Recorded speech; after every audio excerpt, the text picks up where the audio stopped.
think that is very important to remember.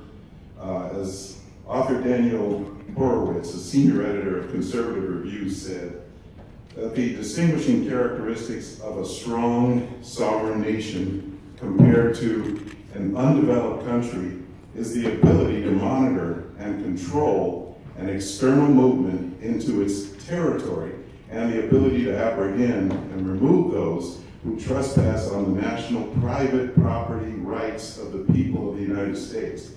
Yet, on every measure, we seem to fail, not just in our ability to prevent strangers from infiltrating our territory, but in monitoring and apprehending those who successfully remain in our country illegally. And all the murders that occur as a result of this failure are 100% avoidable. That's pretty incredible. That's an incredible statement, but true. Case in point is the murder by another undocumented illegal alien. This was brought up earlier. Immigrant. He was an immigrant with a long history. This is a criminal history of prior convictions for kidnapping, drug possession, battery on a police officer, trespassing, burglary, and he has also been diagnosed with a psychosis behavior, so psychosis back in 2016. I don't know if that's among the lists of felonies that we were talking about last time that must be identified. We'll see today maybe if they have such a list of the crimes that have been called lesser crimes.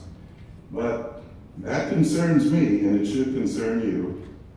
The U.S. Immigration ICE, U.S. Immigration and Customs Enforcement, they said that agents tried to deport this same suspect 9 times before, but they were detained.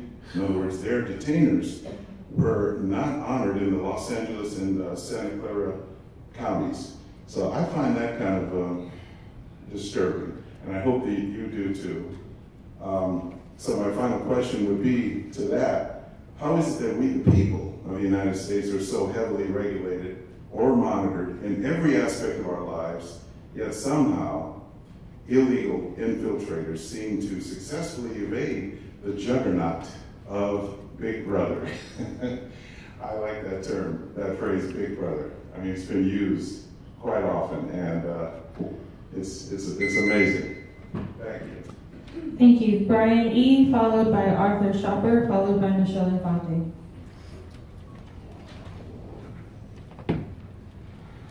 Hello, thank you for entertaining so many voices today.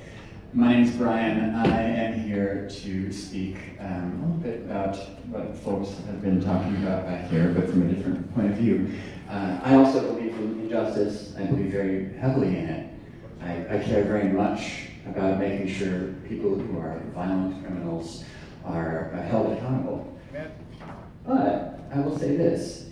We know now that indeed immigrants, both documented and undocumented, are less likely to commit crime than citizens can. Lie. So it's a total lie. The thing I'm here to ask you is I actually just want real justice. ICE has been uneven in its justice. It is cruel, and justice shouldn't be arbitrary. Please, I was quiet while you spoke. We're trying the best we can, sir. How big of you? The thing that I ask of you is to keep an eye on what justice is for everybody. The Constitution doesn't just apply to people who have the good fortune to be born to citizens. Yes, it does. It applies to everybody here. No, it doesn't. So I do want justice. I do. When we ask for sanctuary, we're not asking for a lawless, anarchic society. Yes, you are. What we're asking for is for the law to be just, to not be arbitrary. And I want to turn now, Sheriff, I voted for you, and I got my friends to vote for you too. And all those dead people. Please, guys, please. You know what, Sarah, continue to address us right now, okay? Just talk directly to us for a moment. Thank you. You bet. I voted for you. I got a lot of people to vote for you as well, and I had a lot of hope for what you would do. And I do appreciate the movements you've made towards making the jails more just with ICE and whatnot. Some of the things that I'm reading in the paper about oversight, they'll make me worried, and the rehiring of certain folks also make me worried.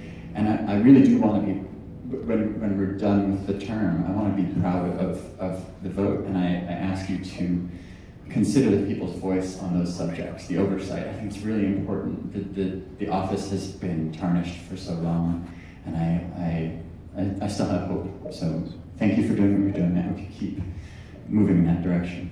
Thank you, everybody. Thank you.